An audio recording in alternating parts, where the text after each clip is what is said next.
Bhagavate Vasudevaya. Om Namo Bhagavate Vasudevaya. Om Namo Bhagavate Vasudevaya.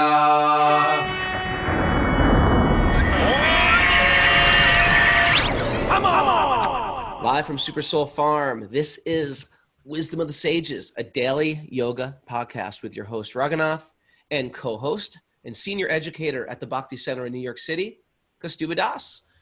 Welcome to our show. Welcome to Sleep In Saturday. It's Q&A day. So if you're with us for the first time, welcome. We study sacred literature from India. We're deep into the Srimad Bhagavatam. And when I say deep, the first canto. But this stuff goes really deep. It goes real deep. But it's a great way to add the Vedic teachings of the yoga system to your life on a regular basis. We usually do it at 5 a.m. live on Zoom. We got a gang of people here on Zoom this morning.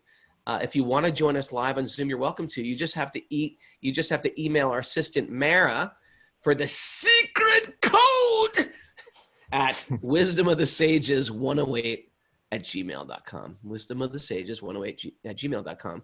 And then we get all these very addictive people. They're addictive.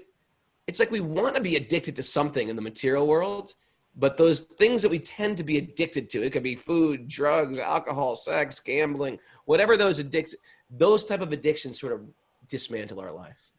But a spiritual addiction is a wonderful thing. We want to be eager to associate with people that are kind-hearted, loving, tender, thoughtful, thought-provoking, and want to upgrade the quality of our existence. So this is a healthy addiction, and people are showing up on a regular basis. And naturally, if you're on this journey or on this path, questions arise. So we arrange that Saturday's question days. You can write in your questions, and Mara organizes them, and then we, throw them out there. And me and Kaustubha try our best. We're also sojourners. Is that a word? Sojourner? We're sojourners. I think it is. Can you say that, Mara? I'm going to ask Mara. So. She did go to private school. I think you can say that. You think so? Okay. We're all sojourners on this, traversing this great sojourn. And we're journeying. And we're journeying on the sojourn. And I don't know where I'm going with this, but can I start off with a personal share, Kaustubha? Of course. I went through a lot of shit yesterday. Excuse me. We just changed our rating. I went through a lot of stuff yesterday. But I want to share it because we have this thing called Makeover Monday. Makeover Monday is a day where we declare what we want to change in our life. Some people are changing their diet. Some people are changing their thoughts. They're adding more meditation. They want to let go of certain things and add certain things. And so mine, to the universe, to God, we offer it up to God, the universe, whatever you want to call your higher power. I said, you know what? My Makeover Monday was, I want to deal with my temper, like a little bit of a temper. I'm a little hot-headed sometimes. And I want to not criticize. And I find that whenever I make such a declaration, special challenges come. It's like the universe says this to me. Are you sure? Are you sure you want to make that statement?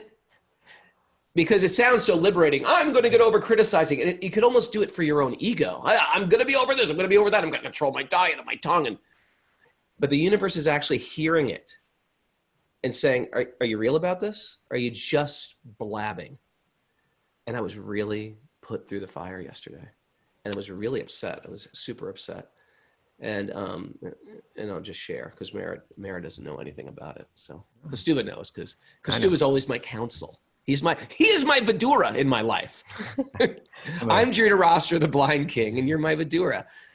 So somebody wrote something on my social media account, and they wrote it, publicly, and I considered it provocative.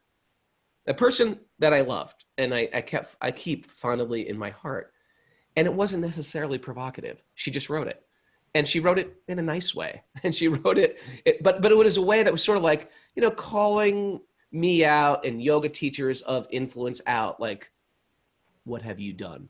Or what are you doing? You're a leader in the yoga community. Why aren't you doing anything for racial injustice or something like that? So she said that in a kind way, but hearing it through my cognitive distortion, my own lens, that was the trigger.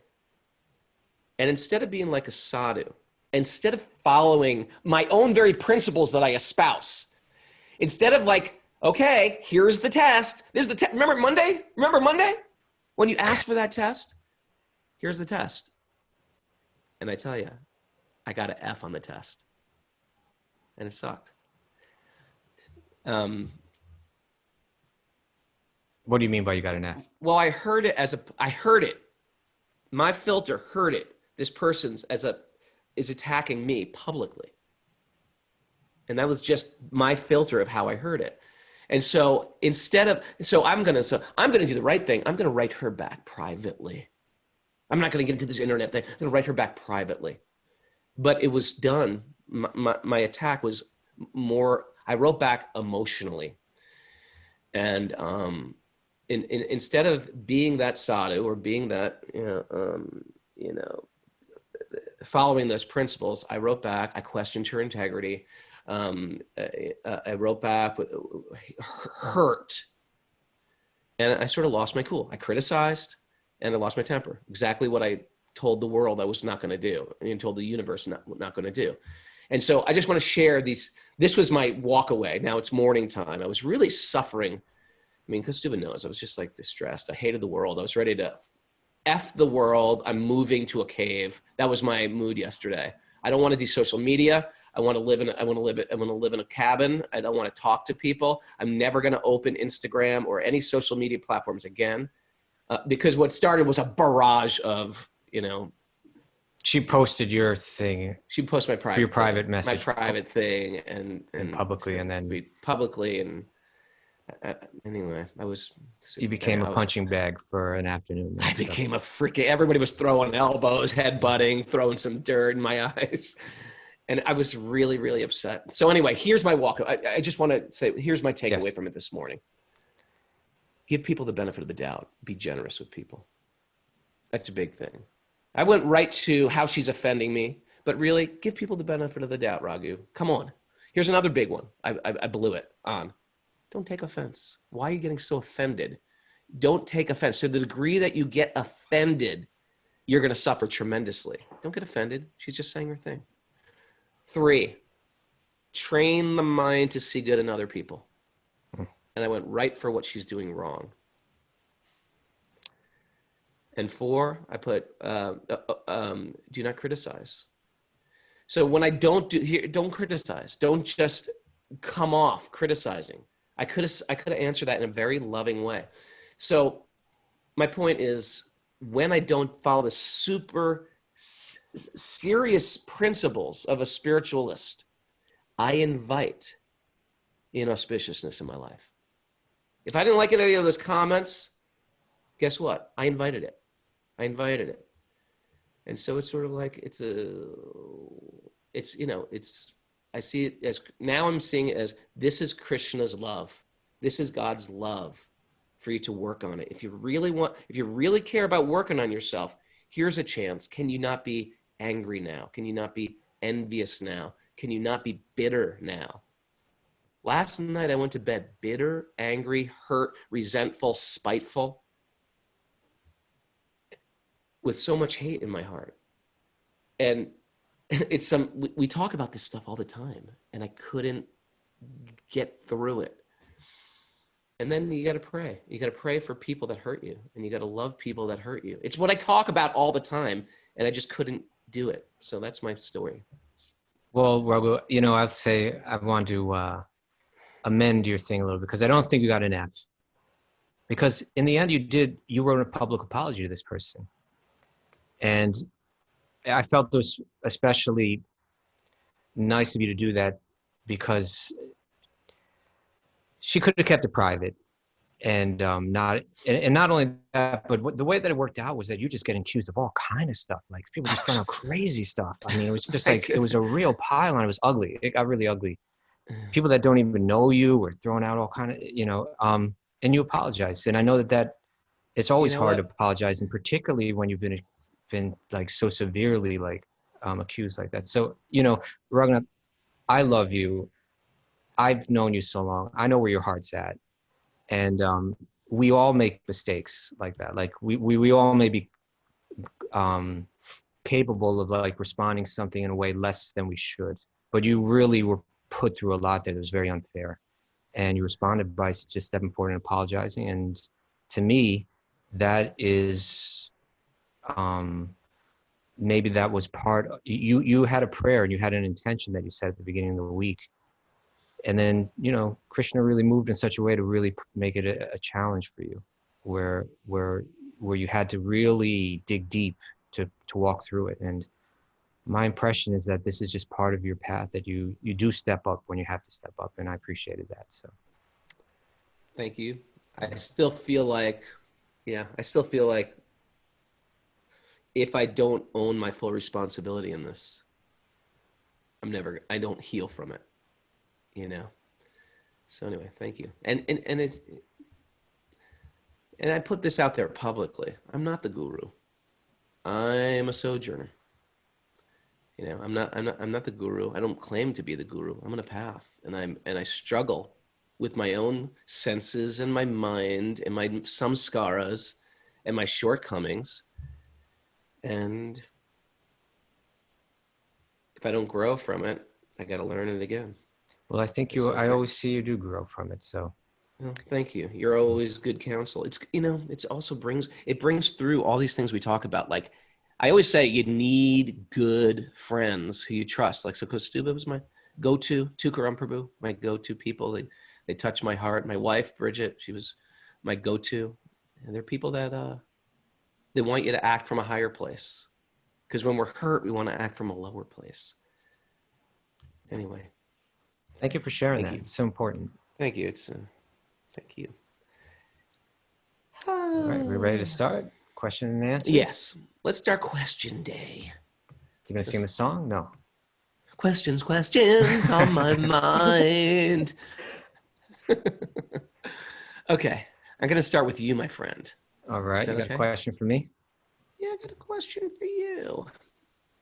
I'm ready. What the hell? Where's the questions? Sorry, Kaustubha.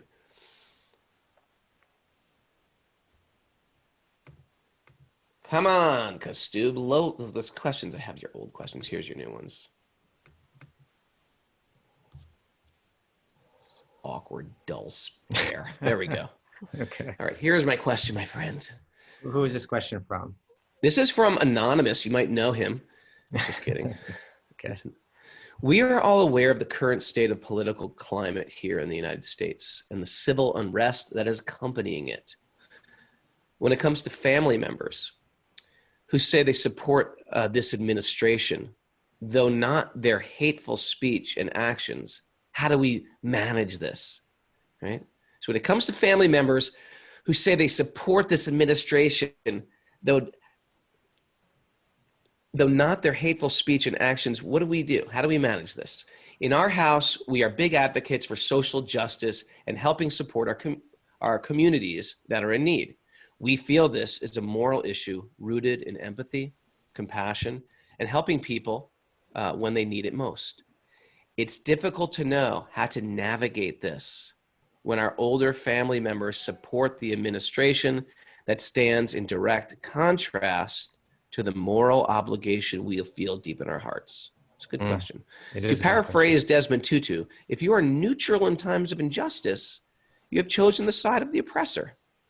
We teach this in our house to our daughter. What are your thoughts on how to handle family who is not open at all to talking about the differences and supports the administration? They don't support his hate, but supporting him still supports all the terrible things he brings to this world. What are your thoughts, Kaustubha, please? Good question. It's a very good question. We're living in such a world of conflict, and what to speak of when it enters your home, enters your family. It's painful. Now, this person mentioned that their family is not open to even discussing these differences. So I don't think without discussion can you resolve it, you know? Sure. But the problem is that our discussions get so tense. You know, our discussions, they get heated. But you know what I've observed a lot is that a lot of times these heated discussions, they never even really get to the real point. We're not really working together to try to see what do we agree on, what do we not agree on. Let's try to get to the bottom of it. You know, it's very common that these conversations are very heated and polarized right from the beginning. And anyone can kind of be guilty of that. You know, I think the first question that you really have to ask yourself is, what is the desired outcome of these conversations? Is it to defeat the other person? And if you go into with the mood like the point that I'm entering this conversation with is that I want to defeat this person. I want to defeat their views. I feel their views are very wrong. I want to defeat their views. Then, you know, it's likely not going to go. It's likely not going to go anywhere, because, you know, we read about in the Vedic times, right? Even in the past in India, if you go back centuries, there's this thing where people would debate, and the winner of the debate, you know, the loser of the debate would say, now you have defeated me. Your point is better than my point, and I accept what you have said. You know, we don't see a lot of that happening in the world right now. That. You know, so if your mood is I want to defeat them, then it's likely you're not going to get that kind of response. But if your mood is I want to help open their minds, and even I want to have my own mind opened, but I want to help open their minds so that they may be able to view things from another angle. If that's the starting point, then we stand a chance, right? And then the question will be, well, what's the most effective means of getting there? What's the most effective means of having a conversation that will open minds rather than just further polarize things? And it's going to require a cool head to do that, you know? So here's a principle, that if you don't give people the respect of really listening to their views, then there's little chance that they'll do the same for you. And so in any kind of conflict, I would suggest I'm going to lay down a few different steps. Yeah, rules or steps. Give me some rules. Okay, rule number one. I need some rules in my life. Rule number one, listen to their perspective. Okay, really listen to it. Not listening to it like to immediately respond to it, but really try to understand don't try to frame their point of view and attack what you put in the frame, but try to really understand what their point of view is. And then you have to reflect it back to them. So you say to them, I want you to tell me exactly what you feel. Lay it down in points. Take your time with it. If you want to come back tomorrow, write this down, come back to me. Let me hear what your views are in detail. And then you need to be able to respond to them. You need to be able to reflect it back to them so clearly that they say, that's exactly how I feel. Yes, you said it even better than I can say it, right? That's exactly what I feel. You've heard me out, right? You know, it's funny because in the Bhakti Center, you know, some of the wonderful devotees that I work with there, you know, they've taken up the habit of reflecting back what you just said, you know. Talking it back to the person. Talking it back. So like, I'll say, you know, so the way that I feel about this is blah, blah, blah, blah, blah, blah. And then they say, okay, so if I'm hearing you correctly, what you're saying is, at a certain point, I'm like, could we just have a normal conversation here? This is taking so long. So what I hear you saying. Yeah. But the fact is, it's actually a good practice. You know, it's a healthy practice. And so then when you reflected it back and they say, yes, now you've understood exactly what my concerns are, then you can address them, right? Then you respond to their position rather than to labeling them as something. You're dealing with exactly the point that they've said that's my point. And now you can take your time with that, you know? If you need to take a day and sit down and take some notes and respond to it, you know, or do some research to help them understand it, then do that.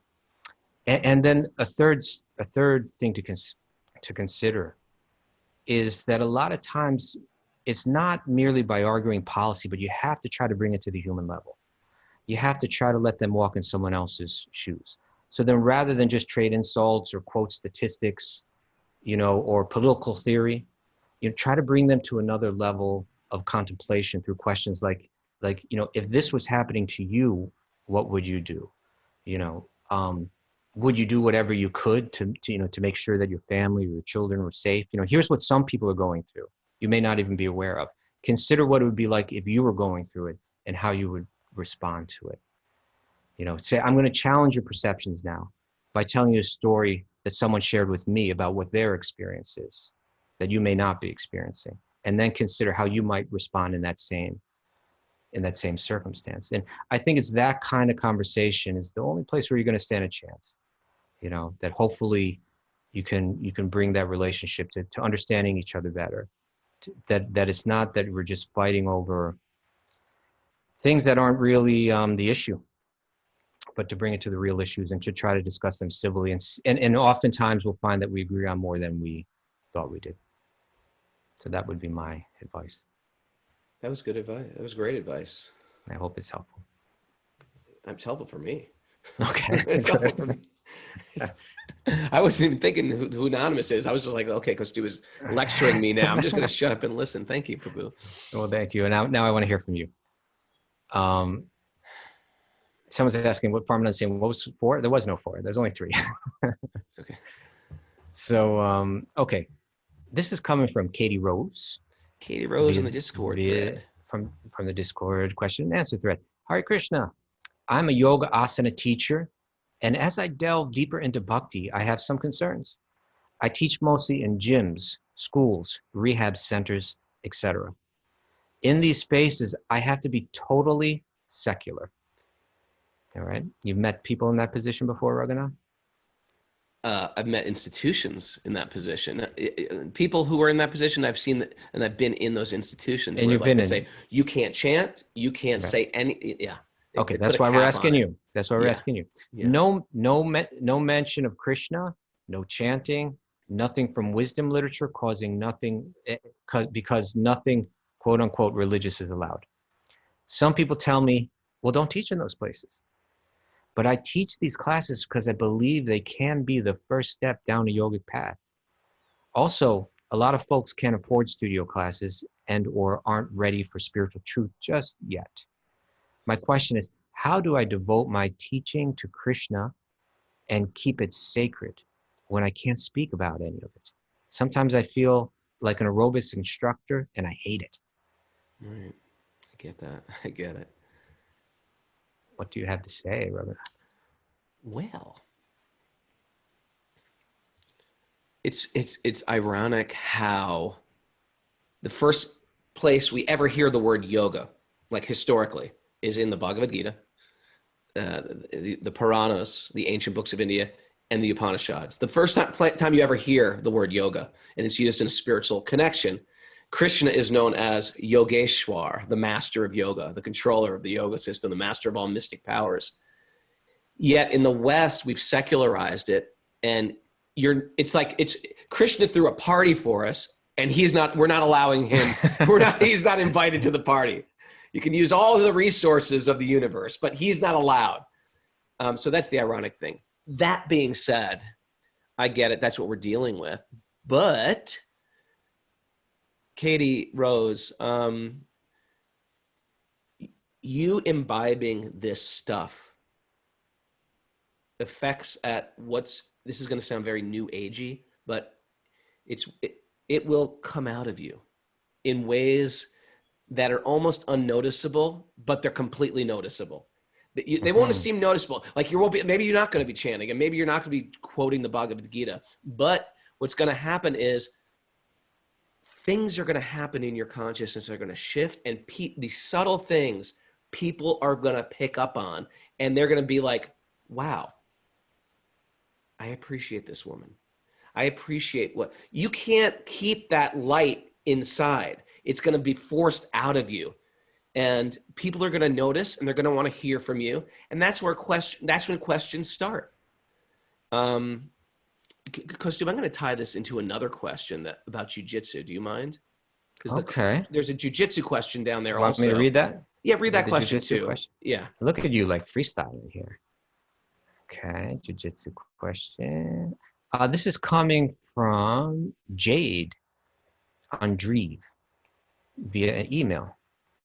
And Jade says, I've been doing jujitsu for a few years now and I love it. I can't picture my life without it at this moment. However, as my devotional service in relation to Krishna begins to grow, my concern or worry that I might have to give up jujitsu one day because it might eventually impede on my time for devotional service and participating in bhakti events. And in addition, that learning combat sports or self-defense is contradicting to the bhakti path of love and compassion for all beings. Sorry for the long exposition, but my questions are this. Should I give up jujitsu when my devotional service begins to grow more? Or should I try to find a balance? That's the first question. And second question is, if in the rare situation of being attacked on the streets, is using jujitsu, other martial arts to defend yourself and possibly hurting the attacker, can that be spiritually justified? Another great question. So I have to, if you don't mind, I'm just going to answer them both. And the overlying, what's it called? The Principle? Venn diagram here that they have, the common denominator is that I did jujitsu for years, and I didn't go out and preach to people about the glories of Krishna. But what happens is you live in such a way, you act in such a way, you behave in such of a way that people become attracted to that behavior, and they become your friend. That's just how we make friends in the material world. But when you act and train yourself to act like a Vaishnava, a devotee, a person practicing bhakti, that attracts a type of person. And if you hold yourself with some dharma and with some integrity, it's an attractive thing. And people want to get to know you. And when they want to get to know you, you can't help but explain who you are. I'm not actually going out to preach or spread the glories of God, but they can't help but find that about you just by hanging out with you. I didn't participate in gossip. I didn't find fault. I didn't, I took no credit for something good. I gave credit to my teachers. And after a while, people appreciate this guy is trying to be sincere, and it's attractive to people. So I think both with Katie Rose and the good jiu-jitsu question is, you don't have to get rid of anything in bhakti. You just have to live bhakti. It's going to seep out of your pores. Yeah. That's just what happens in our life. It's going to seep out of you. And sometimes people will say, please tell me about a blue cowherd boy. Sometimes that will happen also. But I don't consider myself a preacher like that. I consider myself a liver of life. And what'll happen is people want to know what you're thinking about. People want to know what you're thinking about, and it will come out. I don't look at myself, though, telling everybody about God and how they can save their fallen condition. I don't think of my life like that. So anyway, I think that was a doubleheader. Okay. Well, but it didn't answer whether I should stop doing martial arts. Well, as far as the martial arts question goes, it's a good question, and you always have to question why you're doing this thing, because that'll come up if you're doing it to support rage, if you're doing it to support your ego, because there's a lot of ego in these fighting sports. Yeah. But there's also a lot of humility in it. I've seen fighters fight with incredible humility also. Respect for each other. Where they like real Kshatriyas, where they actually, after the fight, they were defeated and they were like, that was great. You're a great fighter. Good shot. And they appreciate each other in the combat. And of course, we need it for self-defense as well. We do it for self-defense. We do it almost as a game. We do it to fulfill some type of passion in the body in a healthy way. But if I'm doing it for rage and ego, I'm doing something wrong. But that could be done, and I could say that about Mara. If she's doing her cooking to show off her incredible cooking skills, right? But Mara doesn't cook like that. She cooks with humility and love and as service and stuff like that. So anything can be used to serve for the most part. But we always have to check in, pull the car over, so to speak, check the map, where our direction is. Where am I going with this? And there may be a time that you have to let go of things. I've had friends who were living such a potentially self-destructive life, and things like jiu-jitsu were really kind of what helped them, right? Right. Like there's a certain noble aspect to it, and by focusing my rage and my, in this way, it was very healthy, and for other people it might be like, what, it's time to let it go. So it could go either way, And it's one of those things that the real thing to teach all people is Dharma. Because there's a time where you have to defend. That's what the word Kshatriya means. That's what Arjuna was. There's a time you need to defend, but you're just not a bully or a thug. You're actually protecting people, protecting vulnerables, protecting yourself. Okay. So Dharma is the real key. So, okay. Parmananda shared the old St. Francis statement: preach the gospel at all times. When necessary, use words. I thought that was Thomas Aquinas. Name that saint. Trivia Tuesday.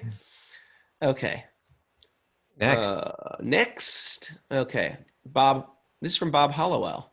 No, I think you skipped one because you probably went forward looking at the... Okay, sorry about that. Anonymous Daily Zoomer. Anonymous Daily Zoomer.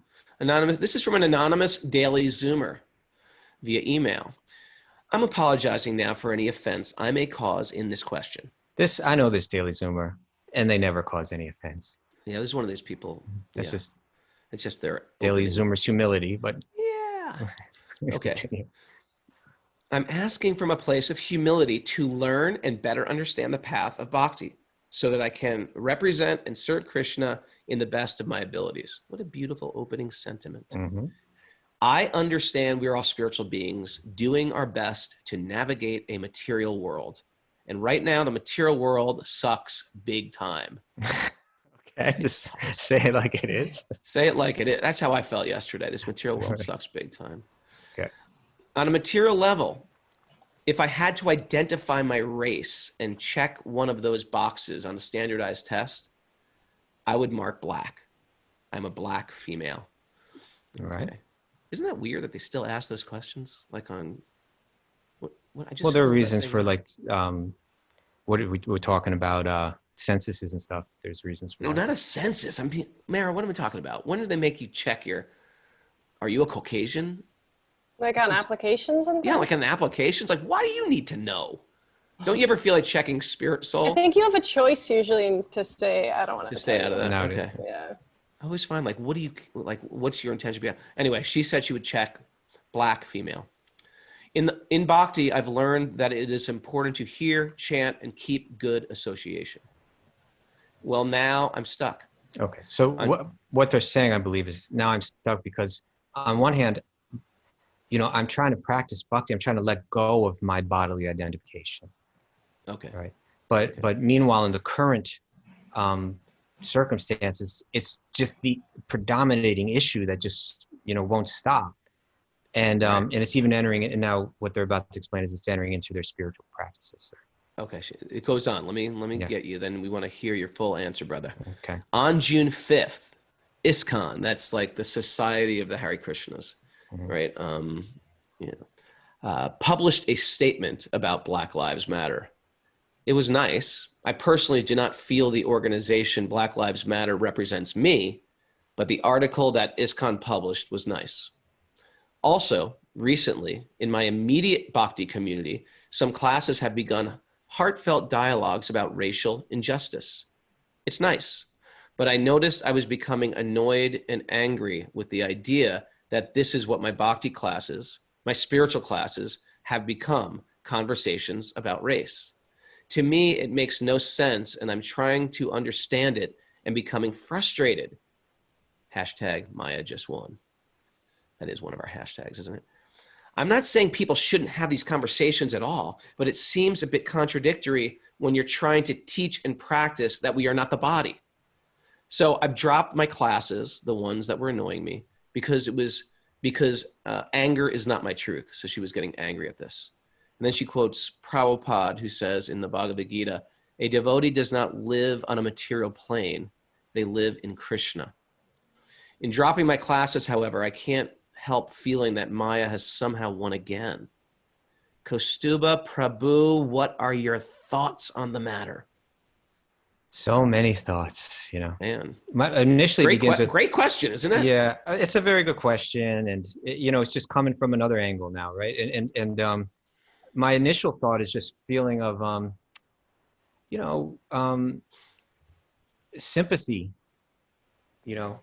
sympathy for what they're going through. You know, I get it. You know, I get that. You know, I see such a sincere desire to really understand what bhakti is about, really elevate the mind through it, and so on. And now social issues that are just taking it over, and they dominate so much of our life. Do they have to dominate that spiritual part of my practice as well? And so I understand why they might leave those particular sanghas, at least for the time being, because it's not providing what they're looking for right now. So I get that. Now, but what I'm gonna share is that more than ever, you know, right now, we all need to try to understand where everybody else has come from, and be patient. You know, first COVID, and then, you know, and then the latest thing with the you know, the whole response to the murder of George Floyd. You know, time is going to pass. All right. The question is, what are we going to look like when we come out of that time, individually and collectively? Time is going to pass, and the COVID story will cease to be in the headlines and dominating the public discussion. And when that time comes, hopefully we've made some progress. And my hope in particular is, hopefully as a society, we've made some progress in terms of how we live in harmony with the animals.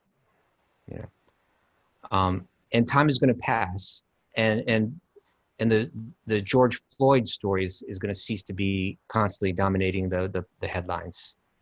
And as we come out of that, hopefully we'll have made some progress in terms of how we live in harmony, you know, racially. You know, and hopefully that, you know, there'll be a deeper sense of dharma that we embrace, you know, as a nation, more clearly and more fairly, with a better sense of dharma, a better sense of justice. And, you know, because there's a lack of good leadership in this world, it's made this whole process very messy, you know. So it's seeping into here, and it's coming into there, and what you went through yesterday was really messy. I get it, you know, I get all that, but part of how I feel is progress is going to be messy, you know. But Right. I That's a do good believe point. that progress is going to come out of this. And for instance, yesterday in New York State, the 50A repeal bill was passed into law, which opens up the public disciplinary records for the police department, right? Wow. So departments that empower people to arrest and assault others, which is what the police department empowers one to do, they need to be transparent, and they need to be held accountable for their actions. And this law lends to greater transparency, because previously these disciplinary records were kept private and you couldn't get them. That's progress, all right? That's one step towards progress. So it's going to be messy, but hopefully we come out of it in a better place if we keep a positive attitude and we try to be agents of positive change and so on. And I want to share something that Prabhupada said that I think is important too. I Googled something. I Googled, because this was a phrase I heard Prabhupada use. He said that to try to understand my books, try to understand the subject matter of my books by studying it from different angles of vision. He was encouraging his disciples to get together with yourselves, read these books, and discuss them, he would say, from different angles of vision. I have a letter that he wrote. It says it was a letter to Bob. I believe this is Bob Cohen, Brahmatirtha Prabhu. I'm not positive about that, but it was written in 1972. And it says, I advise you to daily read our books as far as possible and try to understand the subject matter from different angles of vision by discussing frequently with the devotees in the New York temple. And I noticed when I Googled it, I saw that actually he used that same phrase in about 6 different letters, all in about, you know, most of on the same day. He just kept telling people this, study them from all different angles of vision.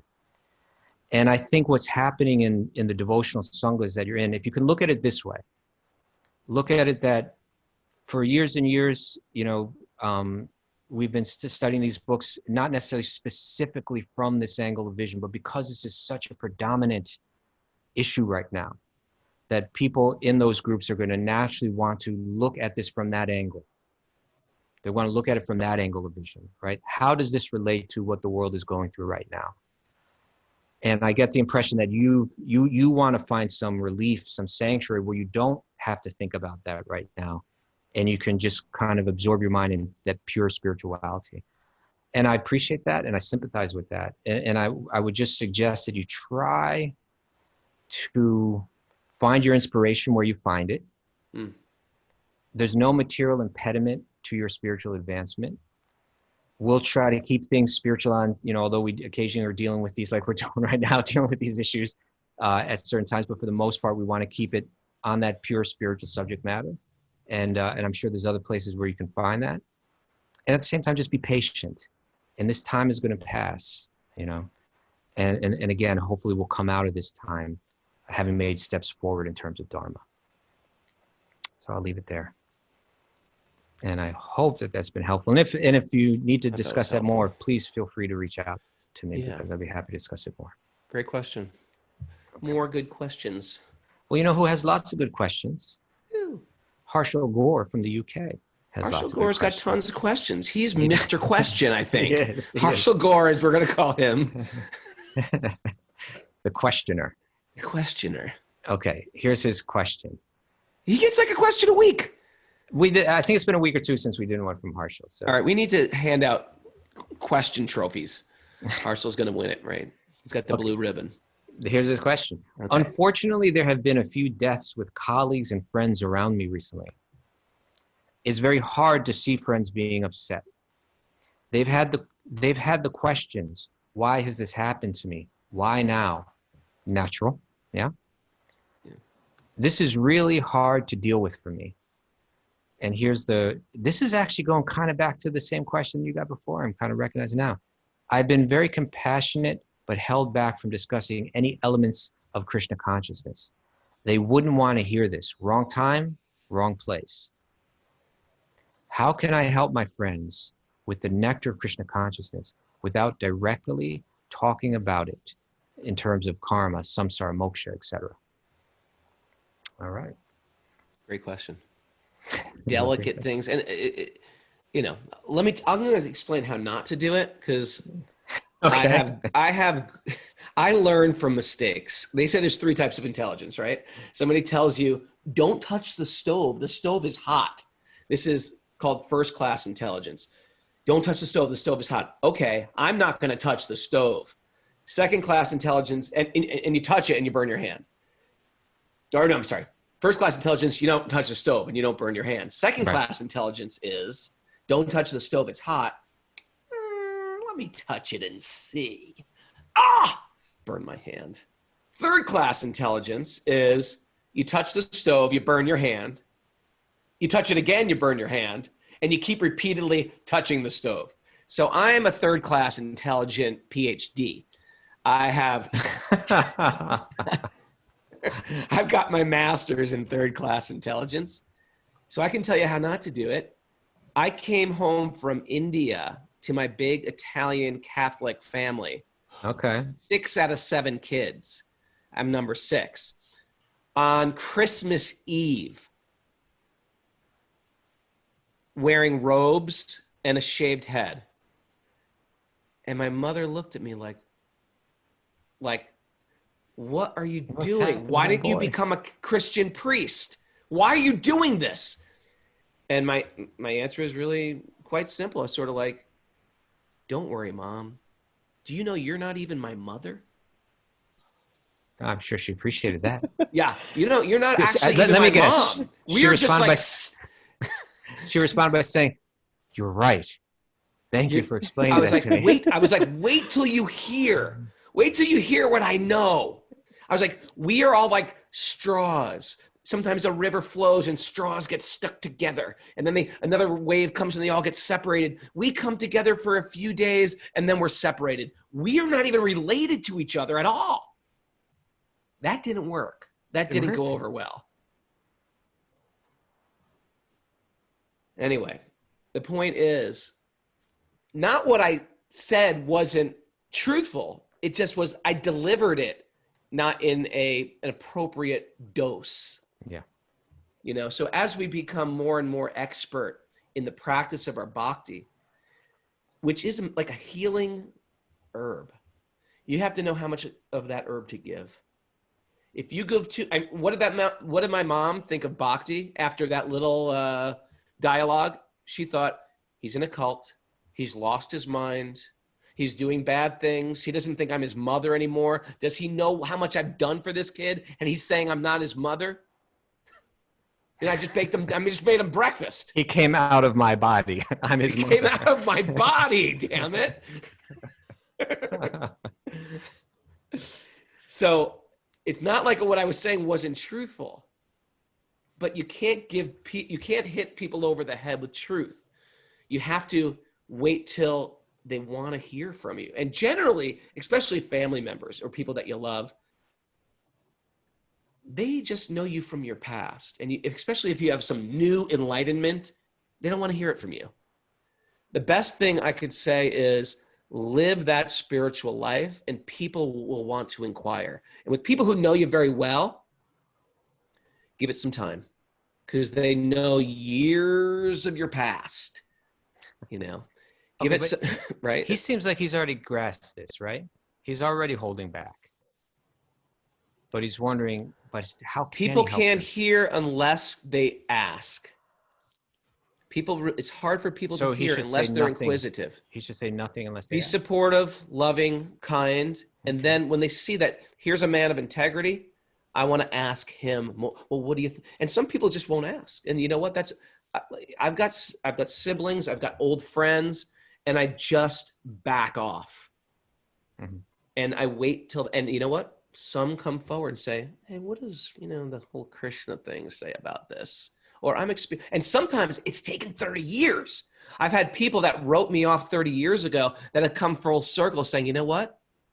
I actually live with the same values you have. And now I'm raising kids and I want to give them some spiritual path. Tell me about your spiritual path. Sometimes it actually took 20 years, 30 years, 10 years. And you know my mom now. My mom is like dancing in kirtan, 94 years old, just like, ah! And she's like, I'm not his mother. I'm not his mother. I'm really not. You know what I find one level that you can speak on in a circumstance like this sometimes? Yeah. Is really all that's meant to be addressed in that moment is the pain that they're feeling. Right. Kaustubha, that's better advice. Right. Well, no, I appreciate your advice, but I'm just saying, so what you might be able to share that's coming a little bit from these teachings, but it's not so not direct in that way, but you can say that, I know that you're going through pain and I'm sure it's really, it's really painful. But I know that with the passing of time, that the pain you're feeling for loss is going to transform into a sweet feeling that you have for this person, right? Right now, you're feeling the loss of this person. And with the passing of time, that pain is going to begin to become a sweet feeling. When you remember them, you're not going to feel pain. You're going to feel a sweet feeling and maybe even some deeper truths about life, and leave it there, And then when the time comes, they may actually approach you to, what are those truths? Or, But I think if you leave it there, that's sympathy, that they can relate to with a little bit of wisdom, dropped in there. Yeah. You always have good advice. I was thinking we should have an episode where the day we told it to our parents, the day we came out of the closet, Mom. That would be interesting. How about the day Papa Tony broke it to Mara? Oh yeah. Daughter. Okay. The day your parents break it to you. Next question, Mr. Kaustubha. This is another current events one. This is Bob Hollowell. Bob Hollowell. Via email. I love protests. All right. I love peacefully gathering and voicing an opinion of love and unity for George Floyd. Okay. I'm having a lot of problems with the violence that is occurring, especially here in Philadelphia, where I live. As someone who is supposed to be living a bhakti lifestyle of do no harm, I'm having trouble wrapping my head around things. I was talking to somebody yesterday who said they are just buildings being destroyed. Big deal, right? I said that's where you're wrong. yes, the physical building is destroyed, but that causes harm to individuals who now lost their business. A lot of these are mom and pop shops. They're not just like Target or. So yes, this is causing harm. I've been chanting, reading the Gita, etc. It's just a very confusing time. I feel like I'm getting soft, but I think that's a good thing. Any help would be appreciated. Thank you. Hare Krishna. Thank you. Great question. Great question. It is a great question. I think people feel inhibited about what they can say, because if you say one wrong thing, then people are jumping on you. Yeah. And I think that's there in this question. I want to answer this question directly, but I want to open up with a related point first. And that is that I think that it's wise to be careful to try to keep the conversations on the real issue. The real issue right now is that there's racial injustice in this nation. That is the issue. The main thing is to keep, what is it? Keep the main thing the main thing. Keep the main thing the main thing. And a lot of subjects, or a lot of the talk around it is diverting from that main issue. Now, one thing that comes up is rioting and looting that's taking place. Now, riot and looting, I'm with you 100%. Bob, right? Bob? Is it Bob? Yeah, Bob. Bob. I'm with you. I agree with you. That I believe is counterproductive, right? But it's not the key issue here, because I also believe that equating the very relatively insignificant amount of looting that's going on to the massive problem of racial injustice that has been going on for centuries in this nation, if that becomes the conversation, then we're not having the conversation that we really need to have. So rioting and looting is a small part of a much larger conversation, and we shouldn't become distracted from that conversation. And how do we get distracted from it? Sometimes it's like semantics, right? Someone says, Black Lives Matter, right? And then someone says, no, all lives matter. And then you fight on that without really getting down to the real issue. Yeah. And another way that we get distracted from the real issue is to equate, centuries of brutal injustice with a relatively insignificant amount of destruction and looting that's been going on in the streets. Let's not get diverted from it. But that being said, I believe your point's, an important one and an honest one. You're allowed to think for yourself, and you're allowed to express yourself regardless of who you are, what your race is, what your gender is, whatever. That's truth, And as long as it's coming from a place of openness to hear and understand the viewpoints of others, then that kind of dialogue is going to be helpful. I'm in agreement with you. I think violence in the streets is ultimately counterproductive. It's said that in order to create, you need to destroy. That's sometimes that kind of idea is brought up in these kind of things. And there's some sort of destruction that needs to take place. But we really have to be careful with that, because destruction means you're playing with the mode of the tamaguna, right? And tamaguna is not, its results generally aren't good and lasting. It generally doesn't provide something that's maintained well into the future. Just like you take Ayurveda. Ayurveda is a sattvic approach to health. We just had Divya, we interviewed Divya yesterday on Patreon, and that's going to be followed. That I think was posted. Was it posted this morning, Mara? Yeah, it's up now. Okay, so Patreon members can view that. But a lot of Western medicine, it's effective at attacking the problem, but in doing so, it creates more problems, because it's not a sattvic approach; it's a tamasic approach.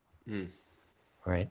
So if we look at the Gita's teachings, or the teachings that are coming out of the yoga culture, we can apply insights from there to the current to a subject like the one that you brought up.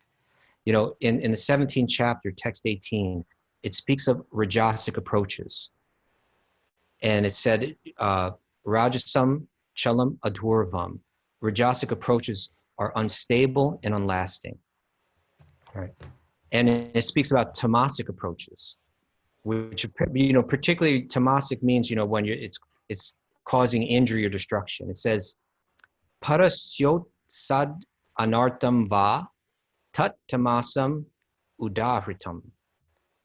Approaches that are causing injury or destruction is called utsadana. They're declared to be tamasic, right? And tamas leads to destruction and bad results in the end, not unlasting results. Now, when it talks about, it's interesting because when we think of the mode of goodness, often I think people think of you're not doing anything, you're inactive. But when Krishna describes the mode of goodness and determination in the mode of goodness, he describes it, he says, yoge na vyabhicharinya driti sa partha sattviki. That driti, or determination, that is sattvic, or in the mode of goodness, is avyabhicharinya. It's unbreakable, right? And that if we can approach this from a sattvic point of view, and that means bringing out truth. It's through the sattva guna that knowledge and truth arise, that our understanding doesn't become clouded by the lower modes. If we can approach from a sattvic point of view, you can bring out truth. Martin Luther King said, "I believe that unarmed truth and unconditional love will have the final word in reality." And he says that is why right, temporarily defeated, is stronger than evil, triumphant, right? But I believe that unarmed truth and unconditional love will have the final word in reality. So, I'm with you. I'm with you 100%. I'm against violence in the streets. At the same time, I want to be careful not to divert the subject, that we keep the subject on what it really is. And so, but at the same time, don't let people, don't feel that you can't speak the truth because of your race, because of your gender, because of any other consideration. If you're speaking truth, then we should all be ready to listen, So that's my point. Speak the truth. Be careful about judging people. Be open to understand conditions that motivate people to respond to injustice in ways that you feel you can't support. Try to understand it. Try to be open to that. But speak the truth as best you understand it. And I believe that kind of respectful dialogue is where a lot of progress can be made. Kaustubha, you are so systematic. Well, I took some notes, I wanted to. That's good. You're good. I'm just like, whoa! And you're like, I really appreciate that. Now we have our question we promised Aliana earlier, right? Aliana. Okay. Sure. First of all, thank you for your time and welcome. So we're going a little bit over. Is that okay? Yeah, we're already over. Well, I thought our policy was that we might go a little over on We may Saturdays go a little over on Sundays. question and on Saturdays and Sundays. Gotcha. Okay. Okay. So, and maybe this could be the last one. You ready? Sure. First of all, thank you for your time and welcoming me into your beautiful family. Wisdom of the Sages has brought me so much love and joy. I'm completely absorbed. Raghu, you've asked a couple of times where I'm from. I'm from far north Queensland in Australia. Far north Queensland. That's hot. But living in Berlin. Oh, that's cold. My first European travel experience. I'll keep it short and sweet like baby Krishna. I've learned to accept a lot of karma, being good and bad. In the past, I've turned to Krishna for everything, especially for shelter. These days, when things get bad, and I find I don't want to rely on Krishna to make me feel better, I feel bad or not let me read this again. These days, when things get bad, I find I don't want to rely on Krishna to make me feel better. I feel bad or not worthy to talk to him, and I've forgotten how much I used to talk to him. Have I lost this connection? Am I just being more mindful? Internal question. Have I lost this connection, or am I just being more mindful? Right. I think one of the healthiest prayers that I do is I free flow talk to Krishna. I mean, I understand the power of the Maha Mantra. I love chanting shlokas, which, by the way, tomorrow with Dravida Prabhu as our special guest, he is the Bhagavatam master of chanting shlokas and prayers and poetry, and it's a beautiful class. I encourage you guys all, if you're Sanskrit enthusiasts or poetry enthusiasts or bhakti enthusiasts, do not miss. He's such a gentleman, a wonderful gentleman. And you know what I recognize too when we're speaking to other? His voice. I mean, he should be on radio, right? He's got this incredible voice. He's got a great voice, a beautiful voice. Beautiful man. An old school yogi. He Yeah. was one of Yogi Gupta's students, Satchidananda Swami's students before he came to his path of bhakti. But anyway, my point is I love hearing chanting prayers and stotrams and stutis, and I chant them for fun, for pleasure. I sit with my kids. We'll go through chapters of the Bhagavad Gita. You know, it's great. I met my wife. My wife started dating. We started dating. We just sit there and chant Jagannath Astakam Really? and yeah, that was our first romance, Jagannath Astakam. Wow. So anyway, I love doing it. It's great pleasure, but and they're prayerful and they affect your heart. But I love just talking to Krishna privately.